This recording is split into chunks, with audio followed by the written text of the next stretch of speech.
for members for showing up at 2. I know it was originally scheduled for 4, but the executive director and I have to catch a plane. So we'll talk about that. Call this meeting to order. We could all stand, and Mr. Rodriguez, why don't you lead us in the Pledge of Allegiance?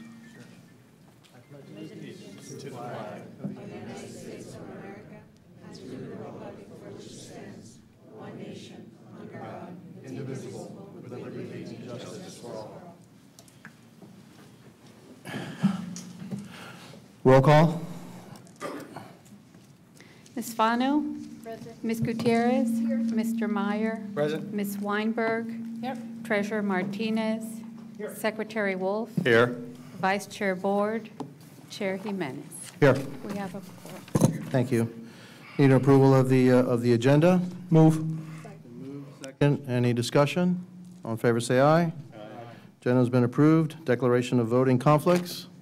There's nothing on the action item, so it's really irrelevant this time. So we can't have any conflicts because we're not voting on anything? Yes, sir. Okay, that sounds good. As of right now. All right. No possible conflicts. Hooray. All right, citizens' comments. We have some, Chris Wills, citizens' comments. Address for the record, please. Good afternoon, Mr. Mayor, members of the board. My name is Chris Wills. My address is 11165 Southwest 75 Terrace in Miami, one of the areas that is most deeply affected by the tolling in our community. I stand before this board once again, as I have in the past, as a citizen of the state that is seeking to give Floridians the power to vote on tolls. Over the course of the time that we've been collecting petitions on this initiative, we've had at different times at least one member of this board that has signed our petition. In the past, that's included Commissioner Audrey Edmondson and Jose Pepe Cancio. Obviously, my plea to you all today is in a different light, considering the actions of the Florida legislature as of a little less than a week ago, where they have decided to dissolve this board. I want to make it clear that we have been very clear that we've been opposed to that legislation. We want to make sure we keep local control, and we want to make sure that whatever is going to replace it is actually better than what is here, and not for the many issues that we recognize are existent within MDX, but we have been against that legislation. That being said, I wanted to just really quickly share with you all, I think one of the reasons that the legislature moved forward on that is that the community has not been able to adequately focus on the message that MDX has been trying to share. And to be honest, I think that MDX hasn't done enough to communicate adequately with the community. And that is one of the big reasons I will ask all of you, including you, Ms. Weinberg, who said that you would never sign the petition because you think that it's as ludicrous as having non-citizens voting in our elections, which I think is ludicrous. But I would ask you all to reconsider signing this petition and helping us get it on the 2020 ballot, because there is, as the mayor will tell you, there is nothing better than an election to focus our community on an issue. And if the future board, whatever represents this board, or the Florida Department of Transportation, is trying to make a case to the community why a toll is necessary, a toll increase is necessary, there is nothing better than bringing the community to focus, to have a conversation as a community, as a state, through our elections. Everybody's attention is otherwise incredibly frayed, incredibly not focused, and that's why we very, very strongly believe this is the best solution that I believe would have helped prevent the dissolution actually of MDX, and would have put us in a much better position for transportation policy all over the state of Florida. And thank you very much for giving me the time to speak this morning, or rather this afternoon. And if any of you would like to sign the petition, I will remain through the remainder of this meeting, and I guess there's one more meeting before July 4th. Okay, well, I will plan to be at each of the meetings that MDX has remaining, and I'm happy to speak to any of you that are willing to speak to me about this important initiative. Thank you. Mr. Rose, could I ask you something? Have you ever been in front of the Turnpike and their board? I have not had the opportunity to speak to the Florida Department of Transportation or anybody at the Florida Turnpike Enterprise, and the reason being, to be honest, and it's why I have always made it very clear that the MDX board has given us this opportunity to actually speak. It is very, very difficult to get in contact with somebody at FDOT that actually gives you that opportunity. To be fair, Mr. Mayor, if your point is about having an opportunity to speak with the people making these decisions, I have made several requests to your mayoral office to speak with you personally about this petition, and each request has been denied. So it's not been very easy to get people in positions of power, with few exceptions like Commissioner Edmondson, Jose Pepe Cancio, and some other members of the Miami-Dade County Board of Commission, as well as other elected officials across the state. I know a lot of people hear our message and they roll their eyes and they think that it's never going to be possible. But the reality is, as you, Mr. Mayor, know, we in this community all the time vote on whether we will increase our taxes on ourselves, for our school board, for the court system, for the Pets Trust. And that is all we are suggesting as far as tolls, that we think that it should go to referendum in the county or municipality where it's being proposed to be collected. And the main reason for frustration out there, you turn on the radio any given day in South Florida, okay, and I will challenge you to find one station where the tolling situation doesn't arise, and the main reason is people feel they're not being heard. They feel that you all are making decisions without considering the plight that they're facing. And again, if that opportunity was given to them to actually have their opinions, their frustrations heard through a referendum, through the ballot box, I know for a fact it would change the dynamic entirely, and it would make our citizenry empowered as they should be. I think you have an interesting proposal. You look at tolls, they may be viewed as a tax. It used to be, you know, that expressways were funded through a gas tax, and now they're funded through a toll. But the reason I asked you that was because 60% of the tolls are actually collected here. Correct. Are actually collected by the state of Florida, not by MDX. They've made a really good case as to why we're the bad people here. Right. The state of Florida also has automatic cost of living adjustments that raise your tolls every year without you having a say-so. You're right. And it's all been done in Tallahassee. You can't even get up there, okay? So maybe that's the whole reason for this thing. I really don't know. But I'll tell you what. You have an interesting point. So next time I'll make sure that my secretary gives you an audience as mayor, not as MDX chair, as mayor. Understood. To talk about your proposal, because I think it's worth talking about. Okay? I appreciate the time. Thank you so much you. for all yes. of your service. Yes, Member Gutierrez? Chris, thank you so much for coming forth with what your efforts are engaged. But I would suggest not for you to miss this opportunity now that you're here and you haven't been able to get a meeting with FDOT. The Secretary of FDOT for District 6 is sitting right at the dais. You should be asking him for a meeting and start there. I have made that request previously, and have made the request. See, you all make decisions as a board for our entire community. I've been trying to get decision makers that make decisions for the entire system of our state, because our petition initiative is not just for Miami-Dade County. As you all know, this is not an issue just in our community. This is an issue that is affecting Orlando, Tampa, Jacksonville, all over the state. And as you contend, it's decisions being made by the Florida legislature and the Florida Department of Transportation that are impacting us the most.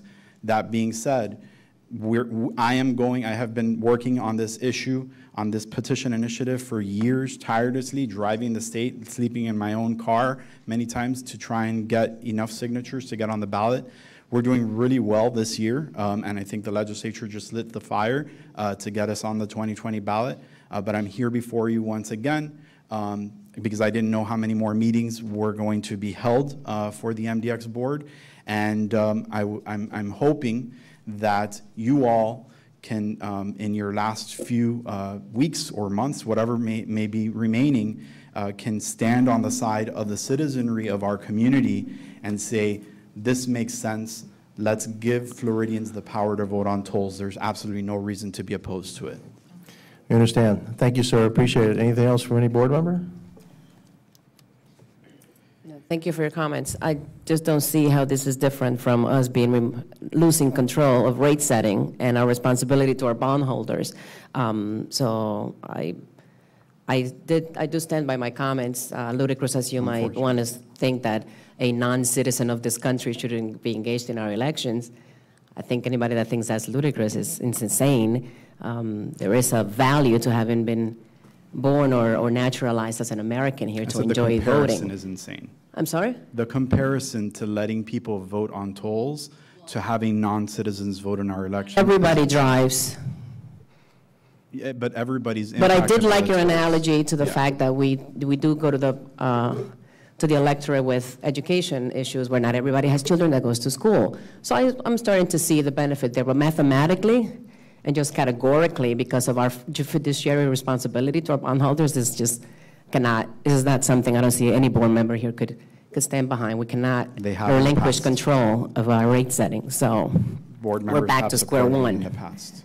Oh, the only thing the legislature did this year is open up a can of unnecessary worms, You're right on attacking that. a local agency that keeps its money local. And I hate to hear that you've invested so much time on this, and then you have the folks that are collecting 60% of the tolls of this community are not giving you an audience, are not granting you an audience. So those little guys, the one that's giving you an audience and is trying to work with you, yet the big fish has been avoiding you. That should give everybody pause. Remember David and Goliath. Okay. Board Member Myers. Yeah, so just one item, challenge accepted. I listen to Life FM every day. I've yet to hear them talk about tolls. So I just, again, you posed a challenge to us and wanted to respond. But I also had a quick question as far as what other states do that, have their electorate vote on tolls? I don't think the way that Mayor Jimenez has led the county, nor anybody runs for office in this community, would state that we should be following in the example of other states. We should be leading on these issues. And especially when there are a lot of questions about the fuel tax and the impact of that on budgets for transportation, and when there's a lot of other considerations as far as autonomous vehicles and whether people are even going to be in their vehicles on your guys' highways or the future entities' highways, the community should be engaged in these conversations. And let's just be real, at a 2 o'clock meeting, for whatever reason it was moved up, somebody that's at work can't be here, and they hear about these things on the radio. Sorry, not on Power 96 or Y100, but on FM. Right, not on Power. But you did 96, answer my Y100, question, Live FM, so but thank on you. stations where issues are actually discussed. I think you guys. There are some members of this board that make silly statements like that. You all know very well what I was referring to. Let's not get this personal. It's got to be nothing. You have a point of view, and to be honest with you, as I was thinking about it, why don't we let the people of West Kendall decide whether they want the Kendall Parkway and when they want it, and let them vote on it, even though there's going to be a toll. I have no problem with that. All right. So let's see what would happen if that were put to a vote. But again, you're talking about who votes. Who's affected? Is somebody that's not even affected going to get to vote on a toll that happens in West Kendall, et cetera? You wouldn't want that because you probably live out there, right? You live out there. That's precisely why we crafted the petition, so that it goes down to the county or municipality where the toll is going to be collected. The area of the Parkway is unincorporated Dade, and That's so correct, so the entire county would vote on it. Well, then somebody up in Aventura that never will take the Parkway is going to be voting on a toll in the Parkway. Okay, that's you, right? So, you know, there's more to it than just that. So it should be, if I agree with you, it should be the people who are actually going to be affected by it. But I would certainly love to see a vote out there of the Parkway, okay? And Yeah, I would I'd love to contend see that. everyone's affected by And I'd tolls. love, and I'm pretty sure that we put that up to them, and they understand that the tolls will be either same or less than what they're charging on the same section of the turnpike. And I'm pretty sure that that's going to pass. And I think a lot of That's people are our going to be point. upset about really what's going to happen in the future there. So, look, I mean, I disagree with you. Like I said, you know, you kind of opened my eyes to something. Are tolls a tax? Yeah, it's kind of government, right? The state of Florida obviously is government, and they're obviously tolling you to death. So, you know, and you have nothing to say about it because you can't even go to Tallahassee. I mean, they can have the meeting at 9 o'clock at night. You can't make it. That's the reason why you have home rule, so that you can actually face the people that are affecting your daily life. So, again, any other comments? Thank you.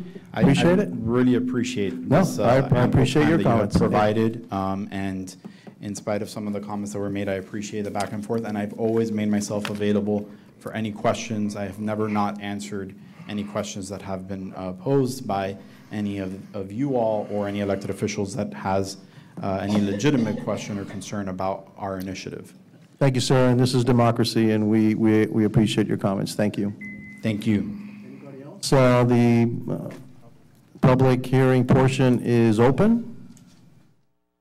Anybody else? Okay, public hearing, public comments is closed now. My comments, I guess we're going to go right into, I guess I'll go right into the executive director's report. Actually, let's do this. Let's do the approval of summary minutes of the board meeting of April 15th. It's moved. Second. Any changes? Seeing none, all in favor say aye. Aye. Aye. Okay, executive director's report. Did some things happen in Tallahassee recently? Yes, a lot has happened. Before I get into that, Chairman, board members, I do want to put something on the record because I have gotten phone calls from the citizenry with what has happened recently, which we'll get into details, what's happening to our construction out there. It's ongoing. We haven't abandoned it. MDX is still here. So the construction's ongoing on 836, on 874, and all the other places that we have construction. And that's, you know, I know people watch this online and listen, so that construction's ongoing. I don't know what'll happen a month from now or 2 months from now, but I can tell you that right now the construction's ongoing. Yes, Mr. Chair and board members, there was a bill, House Bill 385, or committee substitute for committee substitute for committee substitute, 385, was passed out of the Florida legislature on May 3rd. Council has a lot of detail, but I'll summarize it in general. And I guess he'll lead the discussion, but so that everyone here on the dais knows, part of our legislative team is here. Our legal team is here. Staff is here, ready to answer any questions that you may have. But in a nutshell, the bill, as it relates to the Miami-Dade Expressway Authority, it dissolves 348 Part 1, Authorities Act, and by doing that, it dissolves the Miami-Dade Expressway Authority, and it transfers all of the assets, facilities, property, powers, duties, governance, and control to a newly created Greater Miami Expressway Agency, or GMX. There is debate on when the bill becomes effective. If you read the bill, it says it becomes effective on July 1. If you read certain sections within the bill, it becomes effective upon becoming law. And I'm sure that the attorneys will be able to answer any concerns the board might have on that. The bill creates a 9-member GMX board consisting of Miami-Dade residents, except the Florida Department of Transportation District 6 Secretary. They are not elected officials, and they cannot have held elected office or appointed in the last 2 years. The composition is 3 members appointed by the governor, 2 members who must be residents of unincorporated Dade County and live within 15 miles of an area with the highest amount of agency toll roads appointed by the county commission, which 15 miles in Miami-Dade County is pretty much everywhere. And then 3 members who must be residents of cities within the county appointed by the TPO. The district secretary shall serve as an ex officio voting member. In a nutshell, it is pretty much the same as we have today, a 5-4 split of local versus state. And we can get into the debate of local a little bit later. It prohibits any person from being appointed to the GMX board who on or after July 1 of 2009 was a board member of MDX or a staff member of MDX. It excludes anybody who's appointed by the governor, so it excludes the governor appointees. It provides that the Kendall Parkway has to be a top priority for planning, design, construction in the new GMX. What does that mean? It prohibits GMX from raising toll rates, including for CPI or inflation adjustments, until July 1 of 2029, except if it's necessary to meet or comply with bond covenants. It provides that any toll rate increase has to be approved by 2/3 vote of the GMX board. And then it creates a Greater Miami Toll Rebate Program that requires that everyone who is a SunPass customer who incurs $12.50 a month get up to 25% rebate on their SunPass toll. It states that it's a goal. It also states that the new board will have to conduct a study to ensure that that rebate and any future reduction of tolls can be done without impacting the 5-year adopted work program and the priority of the Kendall Parkway, which is spelled out in the bill. It says that bonds may be issued on behalf of the GMX by the state, but that those bonds do not pledge the full faith and credit of the state. I put that in my notes because I heard over the last few weeks that somehow, you know, bondholders would be protected because the state would pledge its full faith and credit. That language is exactly the same language that has been in the MDX bill since its inception. It allows us to use the State Division of Bond Finance to issue debt, but it does not, under no circumstance, pledge the full faith and credit of the state of Florida. So with that said, I'll pause there. I know that the attorney has a lot more to get into it. No, as far as questions, I give you the summary. So Yeah, you gave a very I gave in-depth the summary. okay?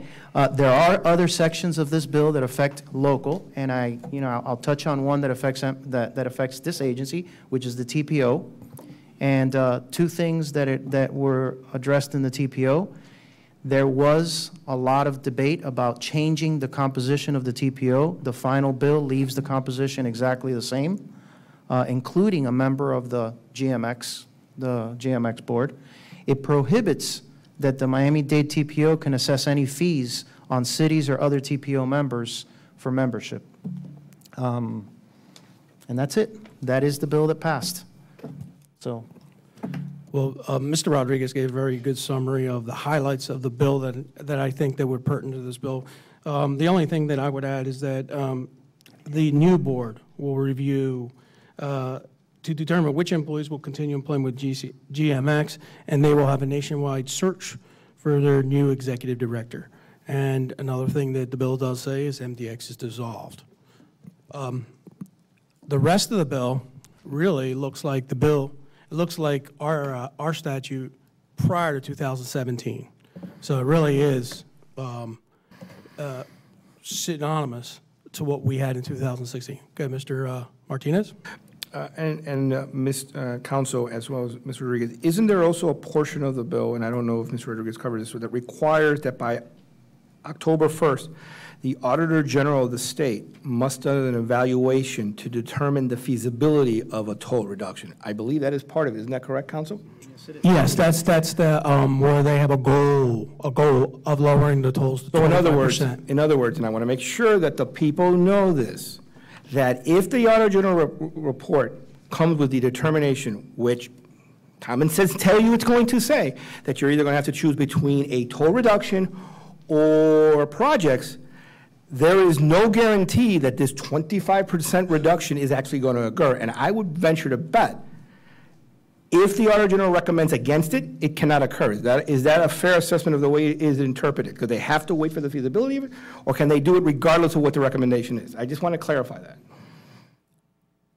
I don't know the answer to that. Okay? But their goal is to lower it 25%. 5%. But there's nothing that says they're going to lower it at all. Correct. And it requires to determine feasibility. It says Right. feasibility. Determine the feasibility is whether you Can or cannot do it. Their goal is 25%, but they didn't say they're going to lower the toll rate 25%. Correct. If I could, Good. I believe it says that the work program and the Kendall Parkway are priorities. It does say this, the Kendall Parkway is a priority. Okay, well, the work program, Yes. and then the Yes. Kendall Parkway. Well, the work program, the Kendall Parkway is not in the work program, No, it's not. okay?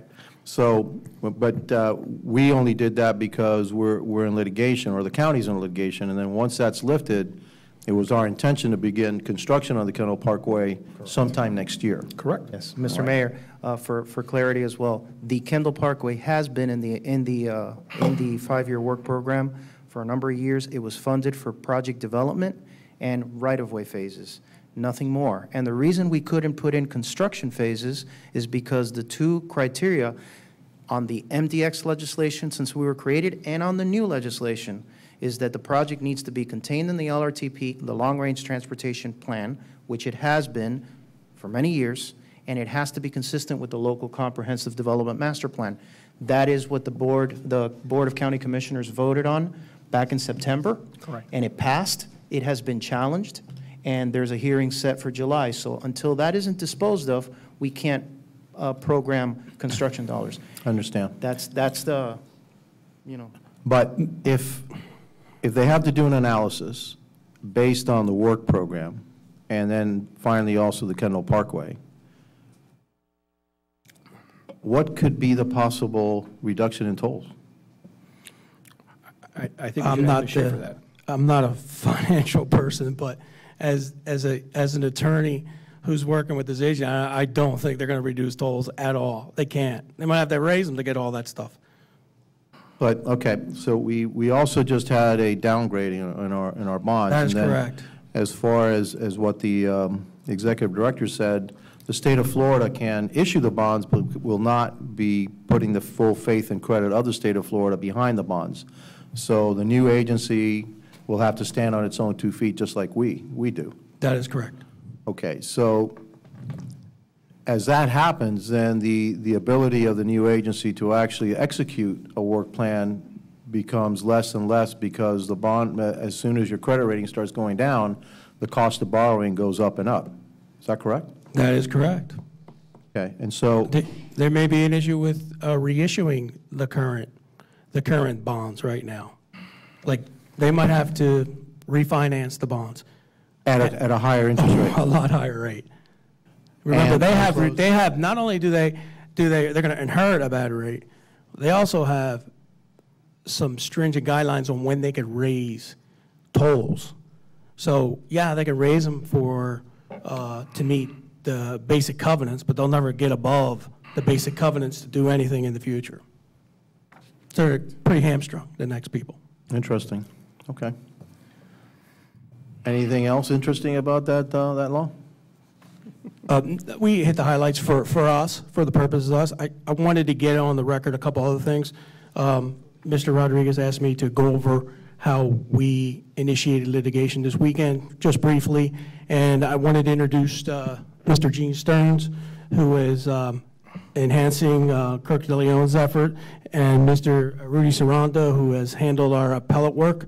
They were brought on this weekend to help us with the underlying litigation.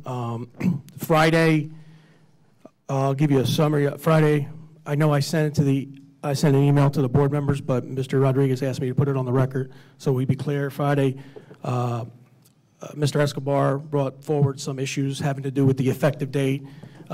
We discussed it amongst ourselves. We couldn't come up with a definitive answer. I called Mr. DeLeon, our outside counsel. We couldn't come up with any definitive reason. And then I called Mr. Sarando and asked him to take a look at it, and he couldn't come out with any definitive, but then I asked him, if you had to pick, what would it be? He said that law is effective immediately.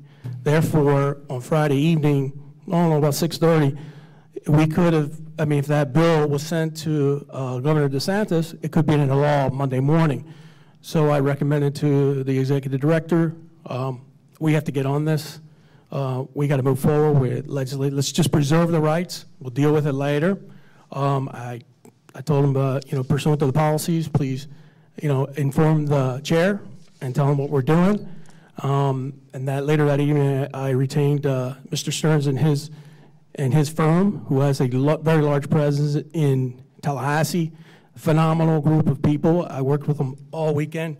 He set up a conference call for 2 p.m. 2 p.m., we all knew what we were going to do.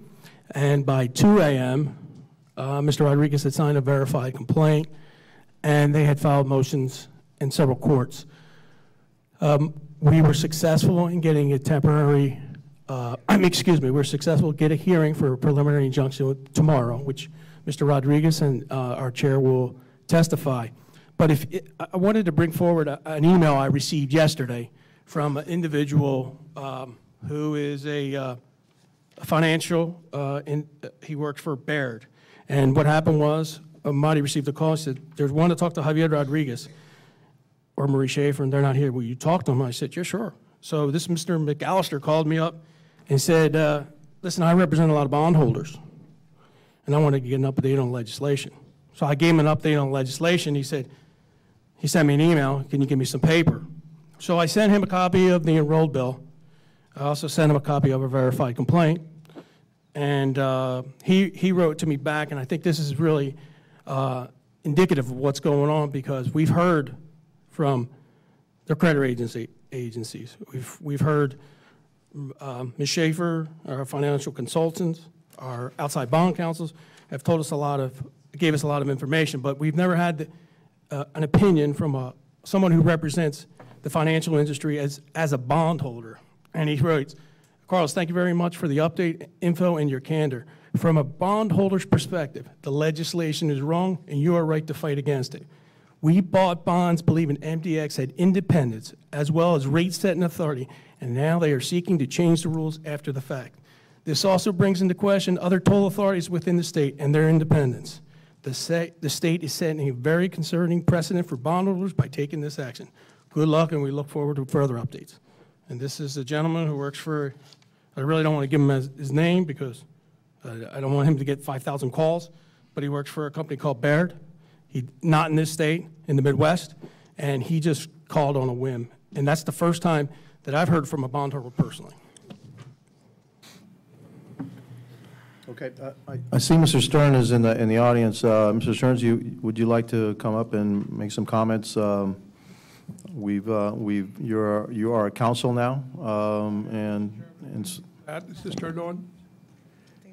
And members of the board and council and Mr. Rodriguez. If I can make a few overall comments. I was born in this community. I was here before Home Rule. I went through the war in the early 50s as a child but my parents were very involved in it, as my grandfather was city planning director for the city of Miami, dealing with the issues of Home Rule. And Home Rule was a very, very critical issue for this community. We are bigger than, I think, 16 states in population and land area. And yet, we were governed back in those days by the Florida legislature. And if you spend any time in Tallahassee then and now, there are signs on the wall saying life, liberty, and property is not safe when the legislature is in session. There is, for example, government of the sunshine. You all are burdened by it. It doesn't apply in the legislature. You have things like people get to speak here. That doesn't apply in the legislature. They get to meet with each other, make deals. You don't know about them. You don't find out about them until they're done. And so Home Rule was critical to be able to bring government decisions locally, and it was embodied in the Constitution in 1956 and approved by the voters of Dade County, shortly by all the voters of the state of Florida. And in 1957, the first Home Rule Charter was adopted, which in fact gives to the Dade County government the authority to be essentially the state government for all local affairs. there's a little misnomer about what is a state agency and what is a county agency. The county is, by definition in the Constitution, a unit of state government. Before Home Rule, if you wanted to have local power, you had to have a municipal charter. Those were the only people allowed to make local decisions. Otherwise, all decisions in unincorporated areas, all countywide decisions were made by the legislature passing local bills. They still do that for many counties in the state of Florida, although the Constitution that was adopted in 1967 does allow charter counties to be created without going through what we have, but our charter is unique. Our charter flatly prohibits local bills. Now, what is a local bill? You start with what is a function of county government. Transportation is clearly a function of county government, among a whole host of others. And by the way, the only exception to this is schools. School board has authority in Dade County, but with the exception of schools, all other local services are governed by the county government, including the creation of agencies to govern particular aspects of public service. Now, that doesn't mean the state of Florida cannot have a role in our affairs. It's just they can only do it with what are called acts of general application. And what does that mean? You had Citizen Hour before I started. Citizen Hour was passed by the legislature, but it applies in every city, county, and board in the entire state of Florida. It's a public policy that was adopted by the legislature, as was Government of the Sunshine. So laws of general application are appropriate. Local bills are not. They're just flatly prohibited by the Constitution. Now, you go back to the issue. You had an Expressway Authority long before the state came up with this program. And let's not lose sight of one very fundamental fact. Before Ronald Reagan was president, the marginal tax rate for anyone who made over $200,000 was 70%. I mean, and y'all may not know that. You may not know that in fact $200,000 is the equivalent today of about $5 million in annual income. But the tax rate, if you made more than that, was 70%. You may not know when Eisenhower came back from World War II, having seen the Autobahn, he decided we ought to have a system of roads and bridges running across the entire country, and he sold it on the basis that we needed to move tanks from California to the East Coast efficiently, and that was fully funded with federal tax dollars, fully funded. For most of my lifetime, the federal government was awash with dollars and was putting those dollars down to states and local governments and a variety of programs, grants and funding. But then we got into the era where nobody wants to pay taxes. And so the tax burden started being reduced at each level of government. And the first thing that gets reduced are the frills. And what are the frills? Maintenance, operations. And so everybody wants to build a new thing. Nobody wants to maintain an old thing. You know, cut a ribbon for fixing a pothole or for fixing a bridge, except in rare circumstances. The reality is that we're broken as a country, and nobody wants to pay for anything. And so what we had to come up with was a mechanism to get things paid. And how did that work? Well, toll roads. Toll is a tax, let's face it, and you're taxing a user. So whoever uses that road pays the tax. And so people want the road, they want it to be maintained, they want it to be beautiful, but somebody has to pay for it. And the system that came up of toll roads, and let's face reality, the roads you started with before this agency was in its infancy were state roads. State, in fact, limited access highways that the state was not managing. They were falling down. They couldn't operate them. They couldn't fix them. And part of the problem is the political responsibility of paying for things. Nobody wants to pay for anything. So they created these agencies and allowed, and by the way, Dade County didn't need the legislature to tell you you could create an expressway authority. The county possesses that power every minute of every day. I read in the newspaper today that one of the sponsors of this bill said the state created the agency and it can abolish it. He was mistaken. And it's amazing, this is the guy that sponsored the bill doesn't understand this bill, this agency was created by an ordinance of Miami-Dade County pursuant to its home rule powers. And so the agency existed, and frankly, I think has had a pretty good relationship with DOT and state agencies from day one. I mean, I don't think this has been an adversarial relationship, because what it really comes down to, who is going to pay for what we want? And who is going to pay to maintain what we want? And what kind of an auditor can come in and say, we're going to audit your tolls and how high they are? Well, tell me what kind of service you want to provide. Do you want the grass cut? Do you want basically things to be maintained before they fall down? Do you want to basically build new things? Do you want to respond to traffic studies to make adjustments here and there? All of these things cost money. And so, and by the way, so we're all clear, you know this better than the general public does, but when you shift the cost of government now to this kind of activity, to what you all have done, for which you must be enormously proud, by the way, because I share your pride. When I go west from the airport and I see what you did, it's just remarkable. I mean, the engineering, the completion, the managing the flow of traffic while you were doing it was just, it's a remarkable achievement of government in an era where government fails more often than not. And so, but the problem is that all of these governments above this one have shifted the cost of all of this down to the people that are going to use the system. There are better ways to finance roads and highways. It's just the one that's been pushed down to us from the federal level to the state level, and ultimately from the fact, I mean, look at this, you know, what is our property tax base today? How much more can you get from property taxes? We don't have an income tax in Florida. Our corporate tax has gone away in Florida for all practical purposes. Exemptions to the sales tax and all these taxes have just put Swiss cheese in our sources of revenue. And so if we put a vote, for example, a vote on do you want to pay tolls, I don't want to pay tolls. I'm voting no. Oh, that's great. Who's going to pay for it? And how will you negotiate a bond issue with someone who's going to loan you $1 billion, $1 billion, but by the way, you're going to give us the money, but how much we'll pay you back will depend on whether the voters want to pay you back. I mean, nobody's going to loan you the money. You can't build it. So what it comes down to, and that's a little bit of philosophy, but let's go back to the merits of where you are. Because, by the way, this all plays with where you are. This is the backdrop for what's happening here. This bill may be one of the worst pieces of legislation I have ever seen in two respects. The first is the effective date is craziness. It says it becomes effective when it becomes law on only one aspect of its operations. All of the assets of MDX on that day get transferred to new agency.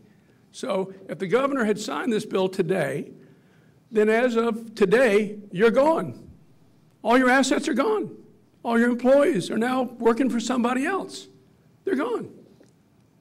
I mean, it's the most bizarre thing I've ever seen. So once it becomes law, every asset of MDX is transferred to an agency. Well, where is that agency? Have they shown up in the door to come talk to us? This agency isn't even going to start existing until July 1st. Huh? Huh? July 1st. That's going to start a process of appointing a board, which then has to staff this department. Well, between, you know, guys build bridges. A bridge is what takes you from here to there. What is going to take this agency from here to there?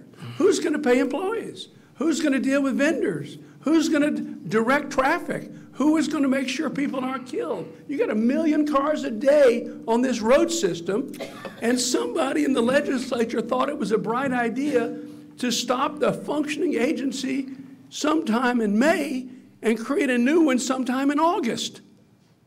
I mean, this is sheer, absolute madness. Madness. Now, that's number one. But number two, it takes away from the people of Dade County the power to run this agency. It gives it to the state of Florida.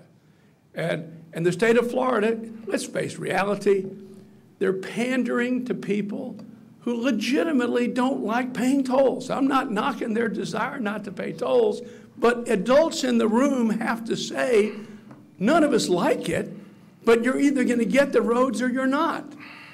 You know, I had to go to a city commission meeting this morning from my office in downtown Miami to the Grove. It took me almost 45 minutes.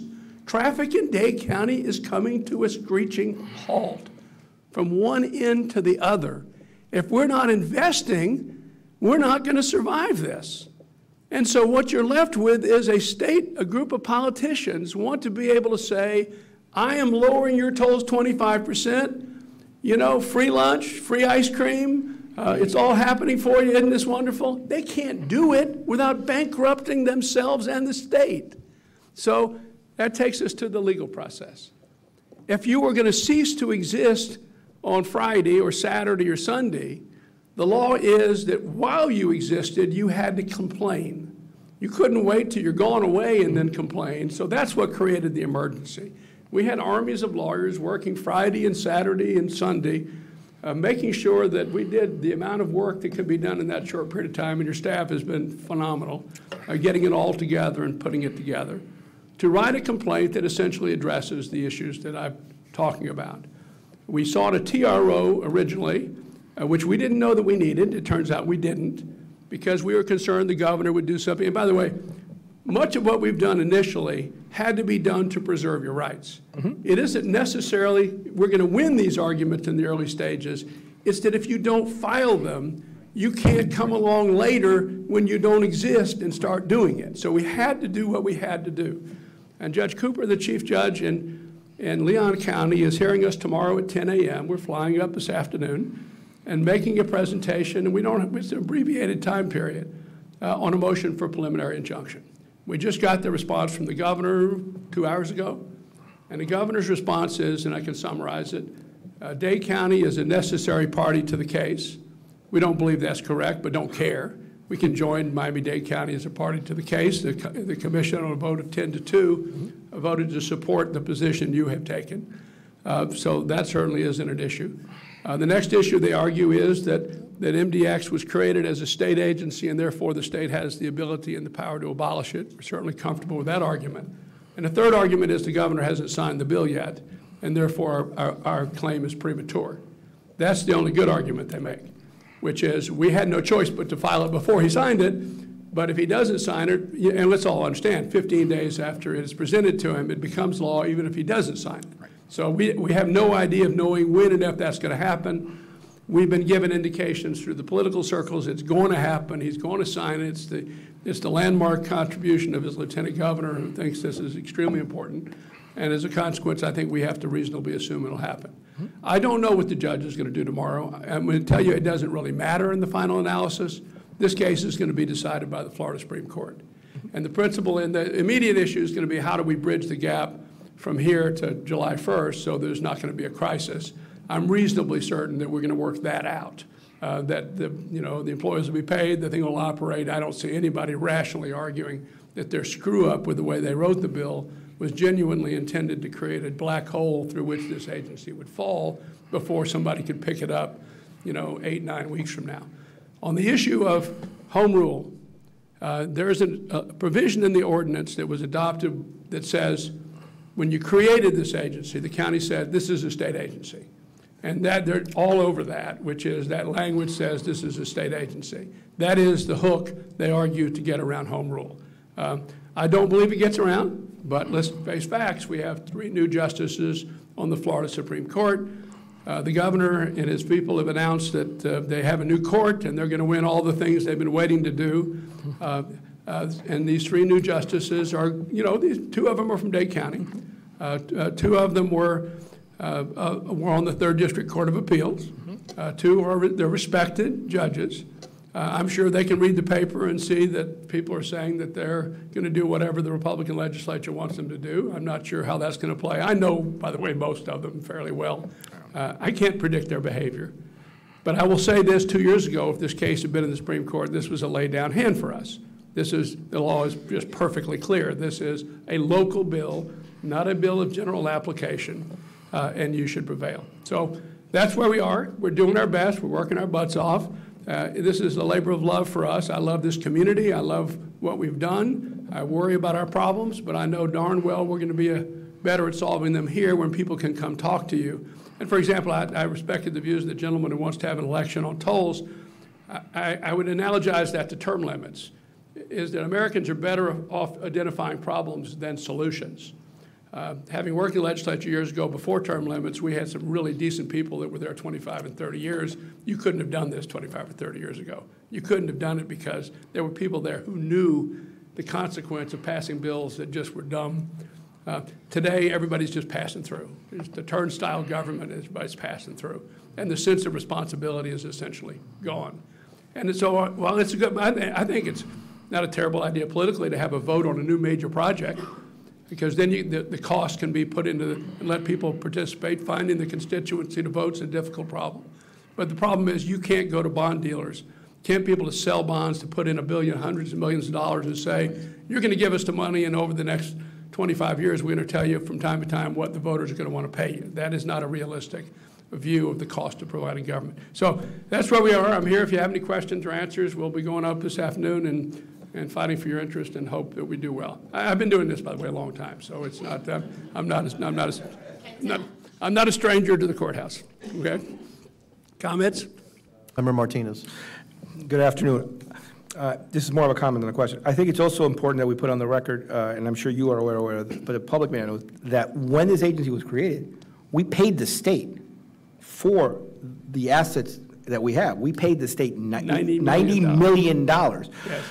I'm not sure state agencies pay for state assets. So I find it interesting, and I think that's something that has to be emphasized to the people of the state, that we paid for the county, MDX, paid the state for these assets. And in fairness to the gentleman who spoke earlier, the people that paid the tolls paid for that. Because that's where the cost, and basically taxpayers, other than the people using the road, aren't paying for anything. But the people that use the road, who wanted these roads, let's face reality, what you have done is far superior to what was done in other parts of the county a long time ago. The roads work better. They're smarter, they're engineered better, they function better, because you know more, they know, the whole system knows more. They're just good roads. But the truth is they are expensive. And the reality is somebody has to pay for them. The $90 million came from people that paid tolls. Exactly. So from Miami-Dade County. From Miami-Dade. Oh, by the way, the fact that this is purely a Dade County issue isn't even remotely hidden in this bill. This applies only to Dade County. Correct. It is absolutely a local bill. No issue about it. That's all it is. And the goal reduction doesn't include the turnpike. It doesn't include the managed lane. No. It doesn't include any other state agency. It only includes the dollars that 100% are spent in Miami-Dade County are the dollars they're attacking, not the dollars that are being collected by state agencies that a portion come back. That isn't part of this bill. Am I correct in that assessment? There is no discussion about the turnpike in any of this bill. No, there's no discussion of turnpike. There's no discussion of the I-95. There's no discussion of the soon-to-be 826 tolls. None. There's no discussion about freezing the cost of living adjustments for those roads either. Only the cost of living adjustments of MDX are frozen, I think, for 5 years. Whereas we as a body had already said that for the foreseeable future, we had no need for a cost of living adjustment. So they've actually, our foreseeable future was never, right? Okay, and so, because we didn't foresee it, because everything's already in our work plan, we already knew what was going to happen. Their cost of living adjustment, I think, stops, is it 5 years? Is it 5 years or 10 years? Cost of living adjustment freeze. Theirs? They don't have one. Huh? I think it stops in 2024, it starts. So it's for 5 years? Yes, sir. Okay, so whatever toll decrease they have now, which I'm not sure they can squeeze out anything because now their bond rating is lower, get ready for automatic cost of living increases in 5 years, whereas this board didn't have any indication at all that we were going to have any kind of cost of living increase in the foreseeable future. So thank you, State, appreciate it. I just want to make, because a lot of people may not understand, because you're talking bonds and interest and downgrades. What everybody understands is the tolls are paying that interest. And if the interest goes up because you've created instability in the market, who's going to pay that difference? The toll payer. Of course. So thank you. Dade County are going to pay the difference. Exactly. The people in Miami-Dade County pay the increase in the financing costs. When you destroy your credit, it costs you more to do everything you want to do, and that's ultimately in the crazy system we designed, that's pushed that cost down to people riding in their cars. Yes. If I just may, Yes. the list that you were making that it didn't include in the legislation is that the managed lanes are not covered, and there's one opening, I believe, now in the Palmetto. When is opening, District Secretary? I believe it's this month. This month, a managed lane that charges triple, quadruple what the toll is. Well, That's not MDX, for the record. It's part of the same system, which is somebody's got to pay for what everybody wants. Different ways to do it. Okay? At the end of the day, if this does go through, then they own it. They own it. The lieutenant governor owns it, the sponsors own it, and if the governor signs it, he owns it. So let's see what happens. Be careful what you ask for, all right? Let's solve the problem. Okay. We're going to do our best. Thank you all. Thank you. Thank you. Mr. Mayor, there are other parts of this bill that I think are discriminatory that I'd like to discuss as well with the board when we're ready to go there. If you could let me know. Discriminatory? Like 14th Amendment kind of stuff? Like, yeah, equal protection, due process, a whole bunch of things there. Okay. Thank you. Go ahead. Yeah, this is the time to discuss it. I mean, You're probably going to answer a question I had, so Okay. I'm glad you're going there. I sat on this board for 11 years with many board members. One thing I've disagreed with some and I've agreed with some. But you want to know what I've never done? I've never discriminated or judged any of the board members by who appointed them to this board. I didn't care if you were appointed by the county commission.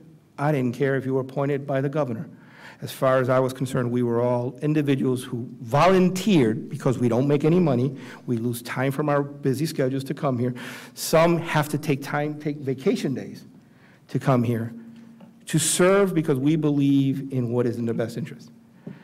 This legislation creates a discrimination that attacks individuals based upon who appointed them. Mr. Mayor, you received 470,000 votes the last time you won. The highest amount anyone has ever received running from here. When you're done, you're going to be the longest serving mayor. And you're not, according to this legislation, you're not qualified to sit on this board. I think I got more votes than the president and the governor, probably. But the chairman. This county, anyway. But the county chairman of the board is also not capable because you were appointed by the county, because apparently the county commission does not know how to appoint. I want you guys to just take into consideration what that is, that they are punishing volunteers, community leaders, for doing what they were created to do, which is to defend and make sure the dollar stayed here. And because we disagreed with someone. That is essential for a judge barring me from a courtroom because I've disagreed with them. We would never accept that. I believe these attacks are also have a connotation that we've done something wrong because the only reason we can be removed is because of malfeasance or kind of unethical conduct. And since none of that can be described because this is a clean, conflict, ethically board that has never had any of that kind of issues, they've created this implication that somehow we've done something wrong, especially those of us who have been appointed by the county. I believe this board needs to retain attorneys to protect our our rights based upon the discrimination that's been created here, both at the federal and state level. More importantly, the state staff clearly delineated in their notes that there was a potential state constitutional and federal constitutional issue with that portion of the statute as well. Yes. Yes, Mr. Martinez's concerns have been addressed. At this point, we chose not to do anything on that issue because we just wanted to get a preliminary injunction, and then we were going to address that issue. I spoke at length with Mr. Stearns and the council in Tallahassee. But if you choose to have another firm, then I will have to find another firm to represent you. But that issue has been addressed. We know it's there. I had every intention on pursuing it, but we didn't want to pursue it at this moment right now. It's separate and distinct from the agency. I agree with everything he said, too. I understand that that's separate, and I think that there is a class, probably, of non-governor appointed people that have served since 2009 that are now excluded from serving in the future, even if the county commission or the TPO wishes them to serve, they cannot serve. I understand the issue of that they don't want elected officials to be on the board, which is completely counter to all the arguments that I'd heard over, the people were talking about over the last 3 years, that they wanted accountability, and that's the only reason I joined this this board, to have an elected official that was accountable, directly accountable to the people, serve on this board. And so now they've actually gone exactly opposite. It is now no elected official can serve on this board. I kind of understand the reason why. And Mr. Mayor, there's another important thing. I do understand the reason why. Sure. Why no elected, they don't want any elected officials to serve on this board, all right? Because elected officials are a pain in the rear when they go up to Tallahassee. And so they didn't want somebody like me going back up there when something was being done, which they thought was wrong. And so I understand the reasoning, but in actuality, if they were trying to protect the interests of the people, they would have actually added more elected folks to this board, or a combination of, okay? And so I've never been one to say that, hey, I didn't feel that more elected people should be here. That's why I'm here, right? Because we're accountable to the people. Not to say that you're not. I mean, you're not responsive to the people. I'm not saying that. But as an elected official, we have to face the people every 4 years, every 2 years, et cetera. And so that was one way where, Mr. Wills, you would have accountability, okay, on raising tolls or reducing tolls. It would be people that are accountable. Now, it's completely, nobody can be elected.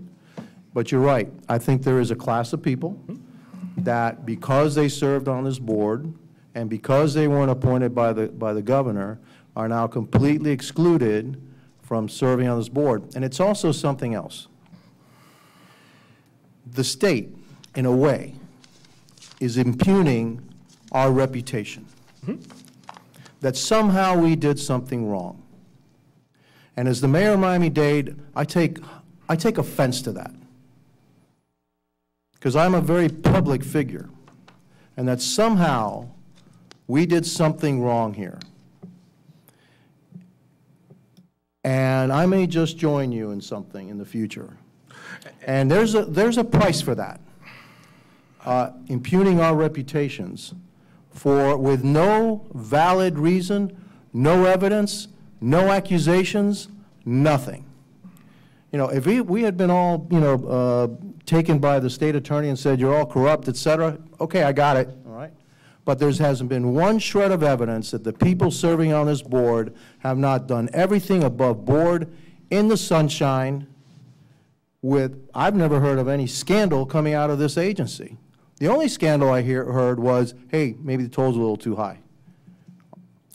But as far as the way the business is run here, and the words that were used by the sponsors of this legislation up in Tallahassee, about this board and how incompetent we were and how this was rife, with misdeeds, without a shred of evidence, was disgusting and, frankly, insulting.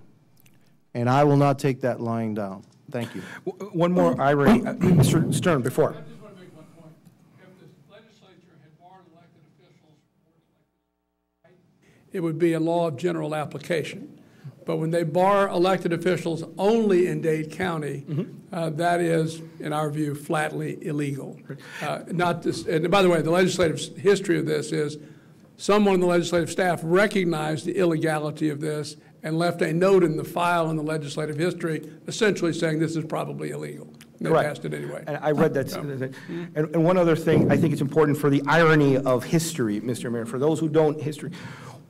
When this controversy started, when we did the increase, the toll adjustment, something, by the way, you were against. Let's be very clear. You actually wrote us a letter against that.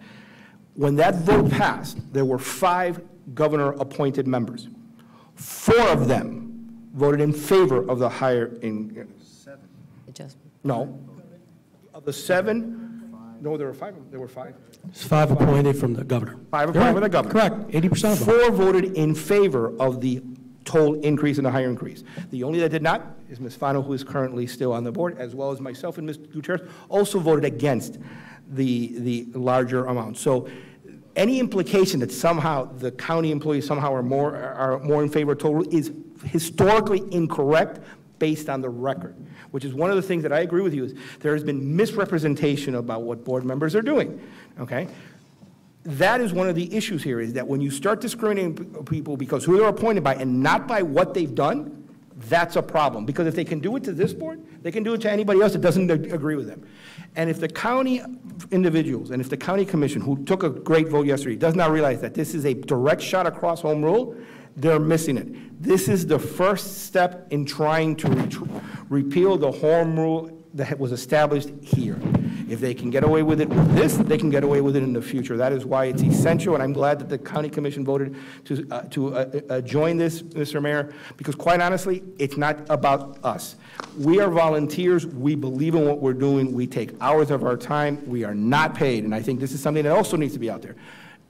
Our rules of conflicts are extremely strict, which unlike the state level where they can have more flexibility on passing legislation that can benefit them, we don't. We are very strict on those situations, and I think it's essential that that be clear out there. And I agree with you. I think this is an attack on our reputations. I think it is an attack on individuals who have served on this board in the past, and it's inaccurate based on the history. I'm sorry, the law that we challenged in court from 2015 that is upsetting them, that required an increase of CPI. That is something that this board inherently is in disagreement with. Yep. Which is one of the reasons why we took it to court, because we were against the mandatory increase that was part of that law. Mr. Mayor? You started to go. You're sort of halfway where I had a question originally. And of course, I echo all your sentiments, as I stated very publicly at our last board meeting, that this is a personal attack on all of us. I initially saw the amendment last week that allowed for governor appointees to remain on the board as exactly what you just said. Like, that's even worse now. Now there's discriminating the county appointees. The only positive I saw about that was at least there's some continuity. So there's 3 of us now on this board that are governor appointees, myself included, who will be sitting here with Jim Wolf and, I'm sorry. That's not guaranteed. I'm sorry, oh, okay. You have to be You have to be reappointed by the governor. So there's the question again. So, but still, I'm glad you brought that up because it is indeed discriminatory. There is now no continuity. I am specifically bothered by the portion of this bill that also attacks staff, who also have done nothing wrong. And I think even worse personal feeling on that, because I know these people. I know Javier, I know his family, I know the work that these people do, and wow, I'm getting emotional. So, July 1st, 2009, if you have been working here thereafter, you're basically gone. You're fired without explanation, correct? That is correct. Okay. No. They're going to make... What is the date? No, the But board. really, that's a question, I think that's a question Mr. Stearns has highlighted, is that there is no plan. I mean, we don't know. I mean, July 1st, July 1st, it says that they're going to evaluate all the, they didn't say they're going to evaluate the plan, but you could take a step further and say, they say the new board will evaluate all employees to see if they're going to stay or not. So I don't understand, I don't know how they're going to do that. That's a lot of evaluations, and I believe that's language in the bill that it was completely unnecessary, and all it does is create uncertainty, which as a manager, you never want. Corporate America never wants that. No public agency should ever want that, having uncertain employees feeling uncertain about their future. And I think it still speaks to an attack, a personal attack on our staff, a specifically personal attack on Javier as our executive director. I mean, the language is very clear about that.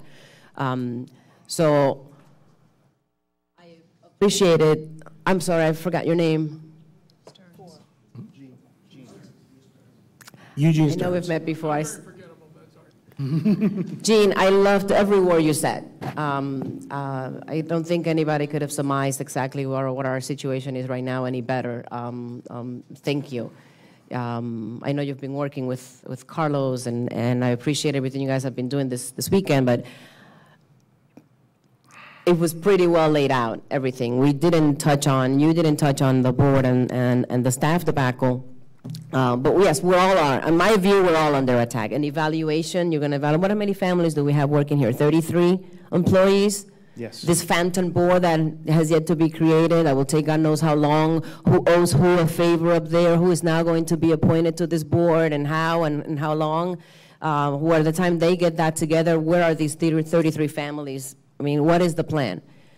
And who is really doing this evaluation? And who appointed to this new board has the capacity or the knowledge or the background to conduct employee evaluations? I mean, I've done a bunch.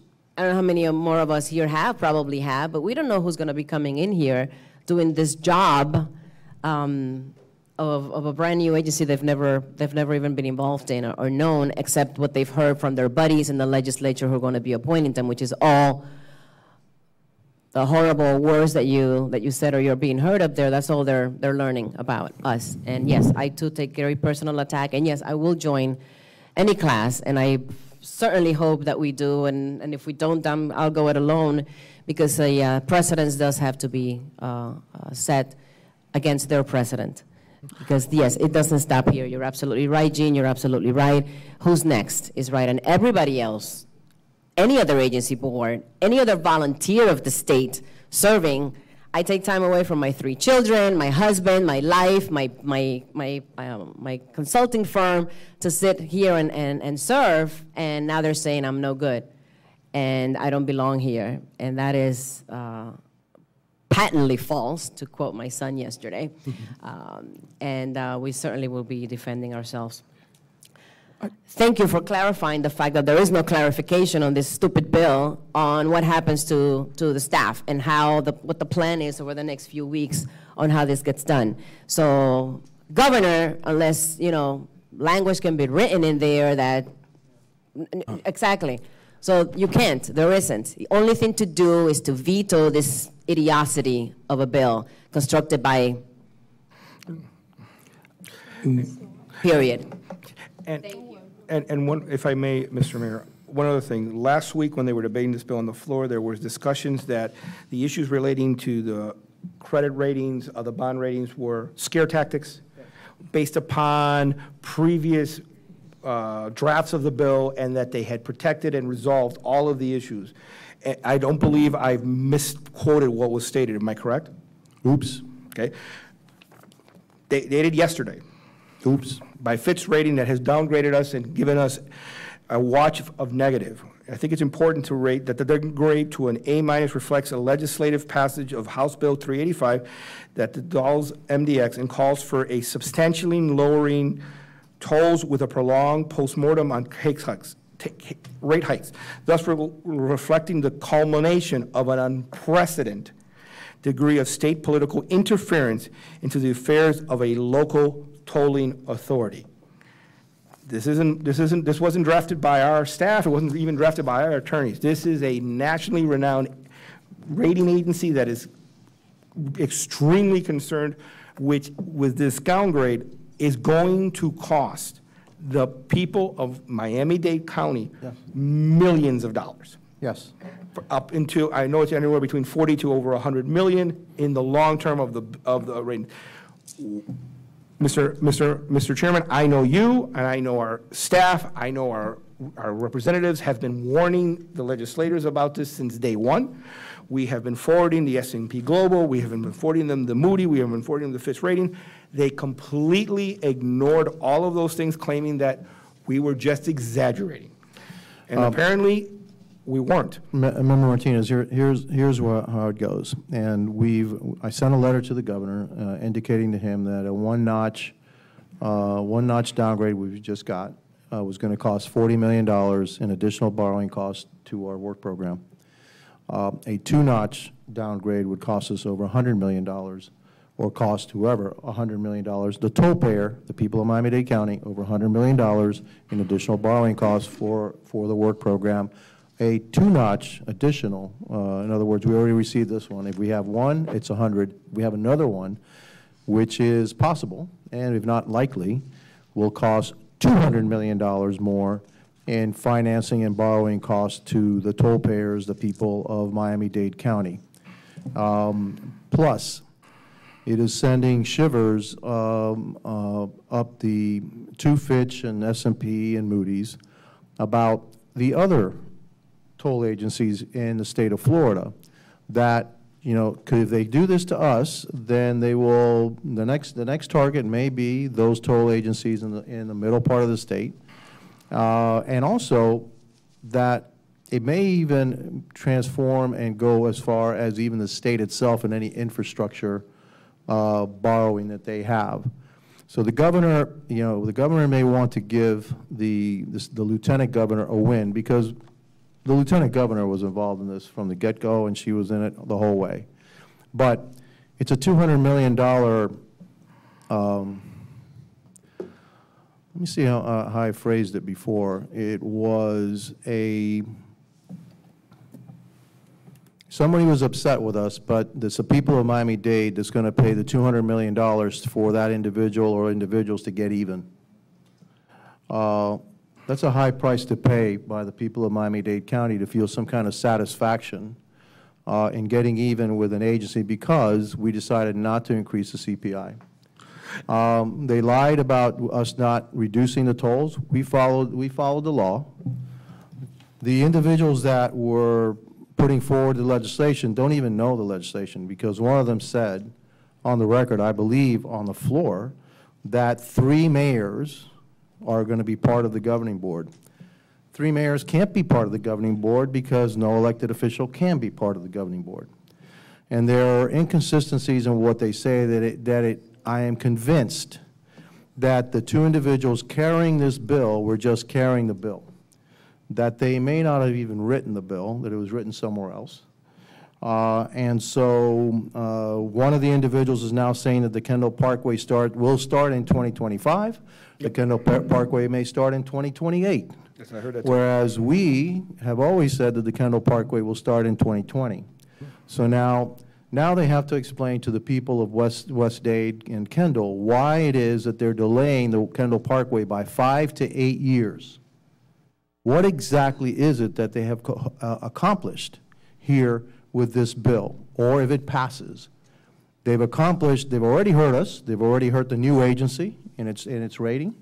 The new agency will have to be reevaluated on its own, but on its own with the stipulation that they can't raise rates.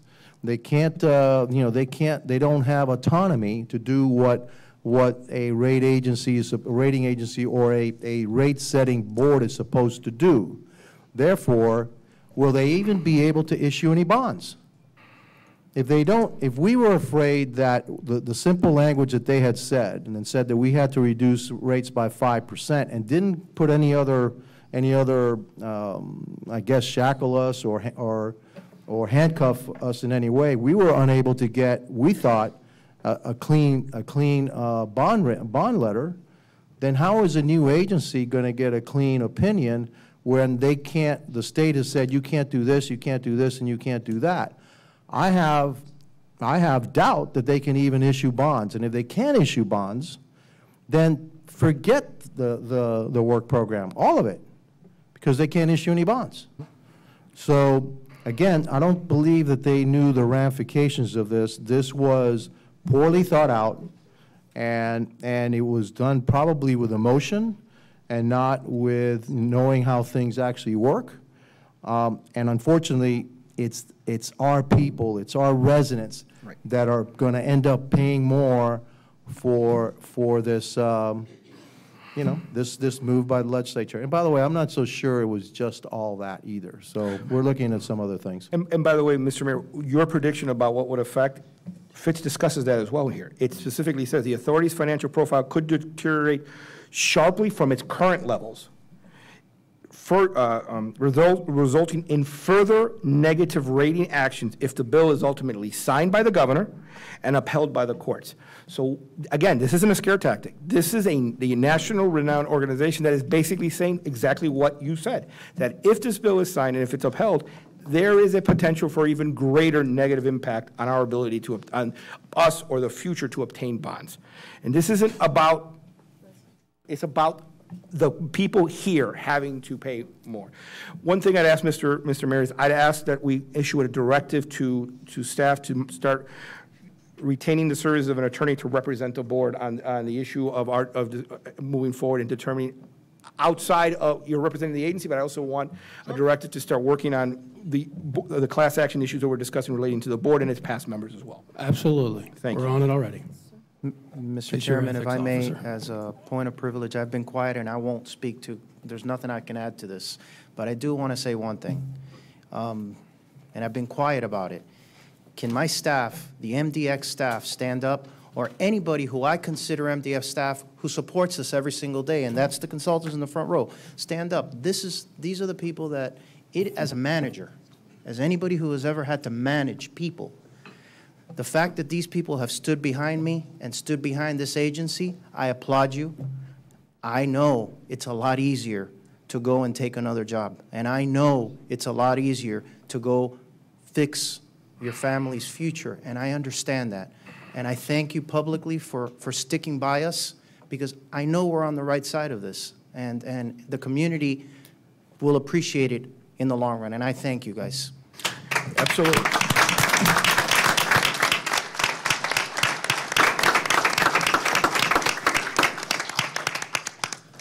Director, if I may, as one of the longest serving members, I have had the great opportunity of working with all of your staff here and past, and one thing they've never done, they've never not answered a question, they've never been blunt with me, and they've never been honest. From you down, they have always been, no, they've been up, they've been blunt. They've always, and it is an appreciation to how hard they work. When there's been issues for our clients that they need to resolve, they immediately respond and they get answers. Sometimes it's an answer people don't want to hear, but it's an honest and clear answer. And that is something that all of you out there should take great pride in. I'm sure I'm not speaking just for myself as this board. It is and will continue to be a pleasure to work with all of you on behalf of this county. Thank you. Thank you. Mr. Mayor? Yes. So although I can't say as one of the longest-serving board members, but I can say with a fact, as the youngest board member, I'd like to share, you know, God can use even the most horrific circumstances to reach his children. And, you know, for me, I have tremendous faith in God's will and the outcome for this agency, for our staff, and for this community. And with that, I really thank my fellow board members for everything they're doing and the advocacy that you're providing with heading up tomorrow, because it's extremely important for all of us. I did have one question with respect to a comment that was made, gotta love Twitter, right? By one of the sponsors in response to the injunctive relief that we are submitting with respect to us using toll dollars to pay for the security of our fiefdom.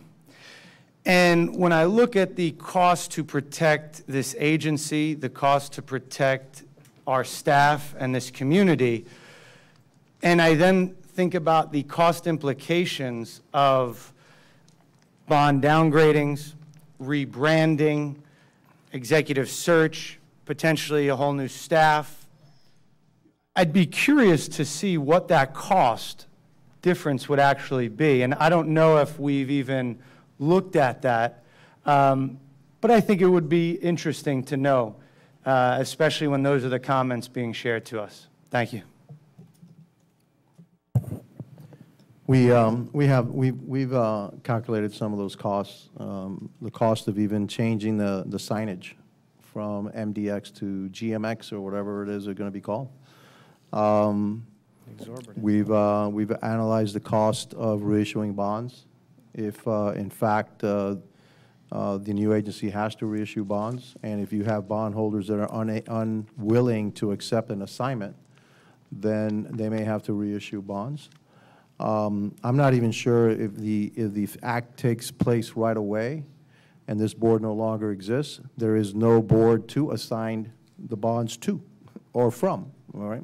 So the added cost of, we already know the added cost already of financing just to the one-notch downgrade, I think, is something like $40 million on the work program. But if you don't do the work program, I mean, it doesn't, right? Yeah, there are costs associated with, in the millions of dollars already.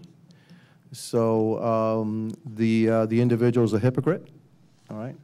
Because he's already done immeasurable damage. They have already done immeasurable damage and cost the people of Miami-Dade County millions of dollars simply by the act that just took.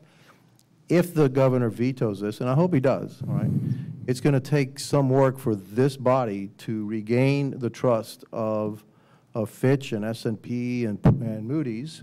It also is going to take more work from the state legislature themselves to back away and let this board and the other tolling agencies in the state of Florida have the autonomy they need in order to get the good bond ratings. Because, again, what they're doing here could have very detrimental effects to other tolling agencies in the state. And be careful, it may even hit the turnpike. Because if the state now starts saying, hey, you can't do X, Y, Z at the turnpike, well, maybe their bond ratings will go down, although they do have the full faith and credit of the state of Florida behind them.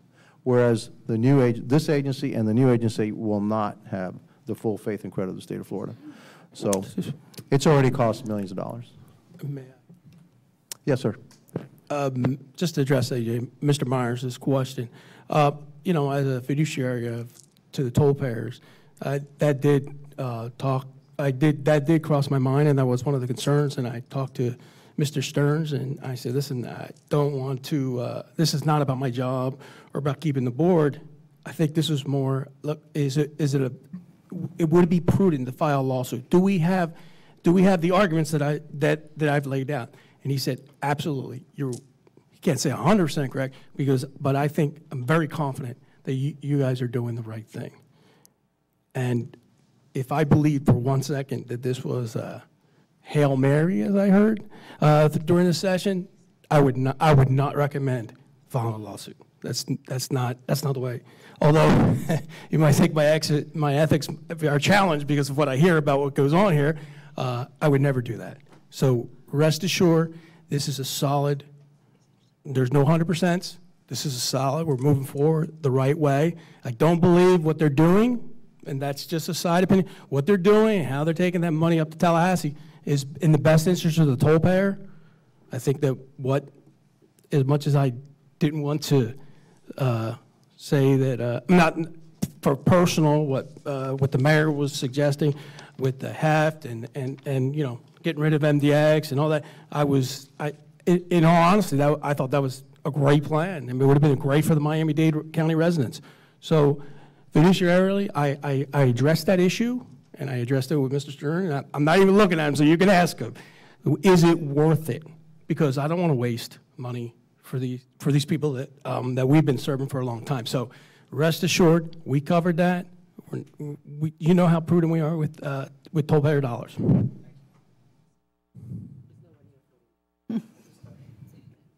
Yes, Board Member. In the interest of time, if you'll allow me to give my report. Sure. Please. Thank you. And I do echo everything. And thank you, Mr. Stern. I'm a native, and I learned a lot about Florida that I didn't know. So thank you. So I wanted to share with you, and I asked to please put in the package, a memorandum that was written by Vice Chair Bovo to Chairman Oliver Gilbert, asking for a resolution or sending the resolution to the legislature. I also included TPO Resolution 2819. You'll recall that we had a meeting on February 26th where we unanimously voted to pay the participation fee. Well, I'm happy to let you know that it is no longer mandatory like they made us think when the executive director came here twice and spoke to the mayor. It's now voluntary. So what I take a moment of personal privilege to make a motion to rescind the motion that we made on February 26th to not pay it, because now it's voluntary and we can look at that later. There's a motion there's a second. Any discussion on it? I believe that when I was up before the TPO, I said that we looked ahead to this and said that there may be a law that would prohibit us from doing that. Is the law as, well, the same, it's the same bill, okay? It's the same bill. I think you're correct. It is the same bill. Mayor, I'm not doing it because of the law. Let me make that No, really no, I clear. got it. No, I'm doing it because of the resolution that they did and they signed at the TPO, irregardless of the bill. Fair enough. No, I understand. But I believe that when I was up there, I said something that there was a law coming that may prohibit us from doing it. Does this new proposed law, does it prohibit us from participating? I will check into that. Huh? I'm not ready to answer that question right now. I will check into it. Pay for it. So Okay. I wanted to rescind that. You've got a first and a motion. It's up to you now. Fair enough. So we have a motion, we have a second. Any further discussion on it? Yes? One question, your check hasn't been cut, right? No, it is. It is, the bill, there's a section on the Check on the TPO. cut. It does not change or revise the appointments to the TPO, but it does prohibit the TPO from assessing any fees on cities or other TPO members. So it was convenient for them to do that resolution at this point in time. That's about the only part of the bill that I kind of like. Yes. Okay. So, all right, there's a motion and a second. Any further discussion on it? All in favor, say aye. Aye. Aye. Thank you, sir. Motion passes. Thank you, board. Treasurer's report. It's included in your, Included in your packet, and obviously, today, I was more in preparing, researching the statute than I was my responsibility as treasurer today, Mr. Mayor. But do you know what's going on with the tolling or the toll by plate fiasco? It's, as you'll see in the treasurer's report, it has for the second month, we're seeing the revenue coming in. The invoices are going out. I will say that the state of Florida has issued a directive that no fees for toll by plate of any kind would be collected until after June 1st, or escalations of any kind would be till June 1st. They are getting through the backlog that they have. So, and we're starting to see the revenue come in, slowly, but it's coming in. Okay, fair enough. Anything else on that? You're good? Okay. Procurement report? It's an informational item. Informational? Yep. Very good. Board meeting, the next board meeting is on the 28th of May at 4 p.m. here. Everybody okay with that? Suggestion, depending on what occurs tomorrow, we may need to meet prior to that, depending on what's the ruling on the preliminary injunction, it may have an effect. Obviously, the 28th is it's at the end of the month, but I would suggest that we keep it flexible in the event that we need to meet, depending on what's tomorrow's ruling. Should we? Absolutely. Thank you. We do have the elections June 28th. We have the elections every June, so we will have an election. Would we not need an executive session prior to then? Should we not announce? Unless they somehow come up to me tomorrow and ask us to settle this matter, we don't have, this is a whole new suit. So we don't, you can only have an executive session for discuss settlement, negotiations, and legal fees. So unless they say they want to settle it, we really don't have anything to discuss. Now, they conceivably could, but we could also call, there's other ways in our bylaws to call meetings. We don't just have that board meetings. If we have a complaint filed. Yes, sir. Would an executive session be appropriate to discuss strategy or not? We're not supposed to discuss strategy at shade meetings. Okay, fair enough. All right. Yes, go ahead. Go ahead. Sometimes strategies just not morph into executive sessions, settlement, like, hey, what are we going to do if they settle or like that? You can't call a board meeting to discuss legal strategy. You call a board meeting, a shade meeting to discuss settlement. So if they have any indication, or they give us any indication, and the mayor and Mr. Rodriguez will be there, and I'm sure they'll have representatives, and we could discuss it with them, and then we could have an executive session. Fair enough. Thank you very much. Anything else for the good and welfare? Move to adjourn. Move to adjourn. Second. Everyone in favor say aye. Aye. Hope to see you soon. Thank you. Thank you.